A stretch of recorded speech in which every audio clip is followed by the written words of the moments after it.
মৃতারাদ্রব্যৈ নমো নমঃ।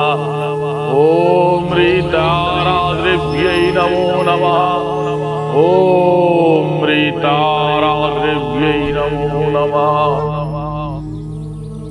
যে কোনো মৃত ব্যক্তি সে আপনার প্রিয়জন হতে পারে, আপনজন হতে পারে, তবে তার মৃত্যু দিবসে তাকে আপনি বড়জোর একটি ফুলের মালা, সামান্য ধূপকাঠি তাকে দেখাতে পারে।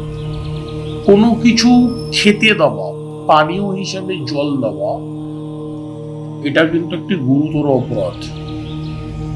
এই অপরাধের ফল কিন্তু আপনাকে সারাটা জীবন ভুগতে হতে পারে বন্ধু। সেটা কি, তার কারণটা কি, এটা বিশদভাবে জানার জন্য আপনাকে চ্যানেলটিকে লাইক করতে হবে, সাবস্ক্রাইব করতে হবে, শেয়ার করতে হবে এবং ভালো করে অনুষ্ঠানটা শুনতে হবে। কোনো মৃত ব্যক্তিকে আপনি যখন খেতে দিচ্ছেন, দেখা যাচ্ছে যে মৃত্যুকালীন বা প্রেত লোকের নিয়ম, যেটা প্রেত লোক আমার আপনার মাঝখানেই আছে, আপনারা বুঝতেও পারছেন না বা দেখতেও পাচ্ছেন না। বিষয়টা ঠিক এরকম, ধরেন একটা অঞ্চল যদি পুরোপুরি ব্ল্যাকআউট হয়ে যায়, পুরো অন্ধকার হয়ে যায়, সেখানে যদি কাউকে ছেড়ে দেওয়া হয়, সে যেরকম নিজের বাড়িকেও চিনতে পারবে। দূরে যদি কোনো আলো জ্বলে, সে আলোটিকে লক্ষ্য করেই সে কিন্তু এগোবে, সে আলোটি তার মার্গদর্শক হয়ে থাকবে। মৃত ব্যক্তির বা মৃত ব্যক্তির যে আত্মা, যে সোল, তারও ক্ষেত্রে কিন্তু এটাই হয়। চারিদিকটা সে অন্ধকার দেখে।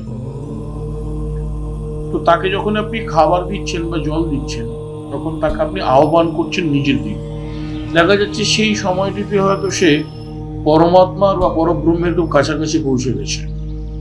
সে সময় যখন তাকে আপনি ডাকছেন, সে রিভার্স আপনার ডাকের তারও নয়, বা আপনার ডাকের ফলেতে সেখান থেকে সে সরে আসছে পিছন দিকে, তখন সেটা তার আক্রোশের কারণ হয়ে গেল। তাই অনুরোধ, মৃত ব্যক্তি বাবা, মা, ভাই, বোন, কাকা, কাকিমা, ঠাকুরদা, ঠাকুমা, যিনি হন না কেন, তিনি আমাদের অতি প্রিয় ছিল বা শ্রদ্ধেয় ব্যক্তি, তাকে শ্রদ্ধা জ্ঞাপনের জন্য মালা দিন, বড়জোর ধূপকাঠি দেখান। তাকে কোনো রকম খাবার জিনিস অফারিং করবেন না। দই, মিষ্টি হোক, জল হোক, কোনো কিছু খাবার জিনিস, শ্রাদ্ধ হয়ে গেছে বা বাৎসরিক কাজ হয়ে গেছে, তারপরেও তাকে আপনি দীর্ঘদিন ধরে অফারিং করে যাচ্ছেন, এগুলো এটা অফারিং করবেন না। এটা অফারিং করলে আপনার জীবনে বিভিন্ন প্রকারের দুর্ভোগ নেমে আসবে, কেউ আটকাতে পারবে না।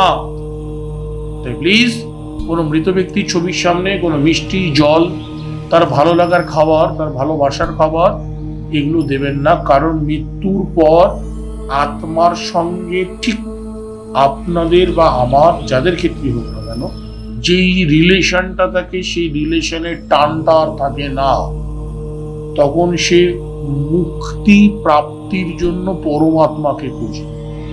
তখন ইহ জগতে কোনো বস্তুর সঙ্গে তার কানেকশন রাখার প্রয়োজন বোধ হয় না। এটা করবেন না। এটা না করে দেখুন, অনেকটা ভালো থাকবেন, আনন্দে থাকবেন। জয় মহাকাল, জয় মাতা।